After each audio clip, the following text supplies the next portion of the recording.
This is a test rig that we use to simulate a TT system. As you know, with a TT system, you would have to have an RCD as a main switch and RCDs throughout the board. Now, sometimes you can use RCBOs for every circuit if you want to, or maybe you want just a split board because of cost, so you've got half of the board with another RCD and 2 circuit breakers.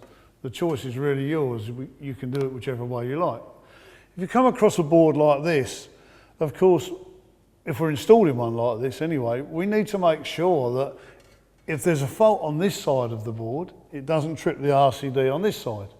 So the only way we can do that is to install as a main switch an S-type or a time delayed type of RCD, okay? This is a 100 milliamp time delayed RCD. This is a 30 milliamp ordinary RCD. So if this RCD trips, this RCD isn't going to recognise the fault for at least 150 milliseconds, by which time this will have tripped with a bit of luck, okay? So what I'm going to do is I'm just going to show you how this works. I'm going to do an RCD test. You can only do it with an RCD test instrument because we're really measuring the time that it takes to switch off. If you've got a BS RCD, it's going to trip it, or should trip in 200 milliseconds. If it's BSEN, it must trip within 300 milliseconds. BSEN would be really a circuit breaker, an RCBO, okay? So if I now turn this to 30 milliamps, which is what the rating is of this RCD, turn it to times a half and plug it in. Okay, now, switch it on, tells me there's voltage there.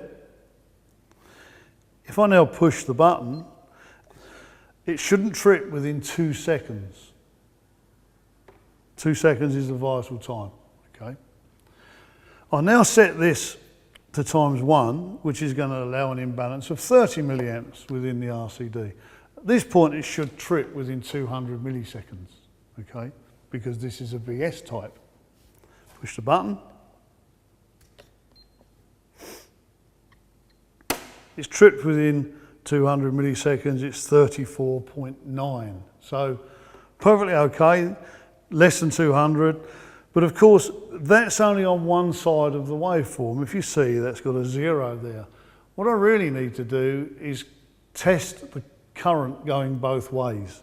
So I push this button here, and now it's telling me it's 180 degrees.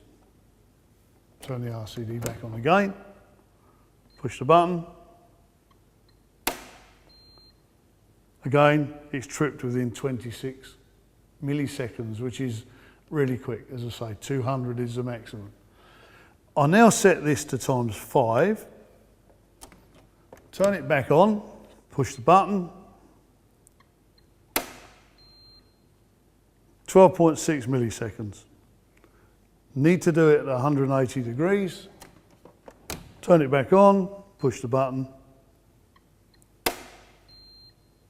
and it's tripped within 6.8 milliseconds. So that's very fast because on times 5 it should trip within 40 milliseconds. So this RCD is perfectly okay. Everything's working as it should do.